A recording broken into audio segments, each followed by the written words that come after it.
Sabi niya po dito ay yung company po namin di nag-announce na hindi magbibigay ng 13th month. Sila lang.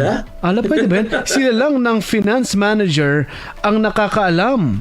Pwede ba yun? Wow. Isumbong sa DOLE? What steps should we take? Ayan, close kami. Kaya nasabihan ako, aba. Close sila. Pero paano kaya? Pwede ba yun, attorney? Siguro kapartner man, may sariling batas yung kumpanya. Sarili nila. Oo, di sumusunod to eh. Opo. Kasi mandato po ng batas niya, Presidential Decree 851. Nire-require yan po ng batas na before December 24.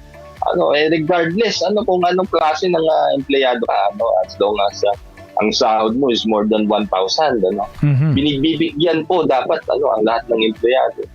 Yung pro rata, na equivalent ng 1/12 of their regular base pay, ng annual base pay. Kaya tawag diyan 13th month pay.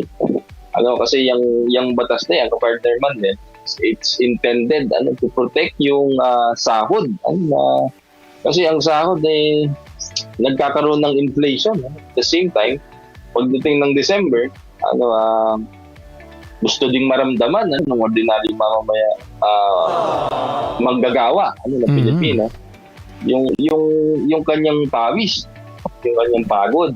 Pagdating ng December, hindi siya magkukulang. Kaya may benepisyo pong ginawang ganyan sa additional social legislation, yung Presidential Decree 851. Ibig sabihin, nire-require po yan.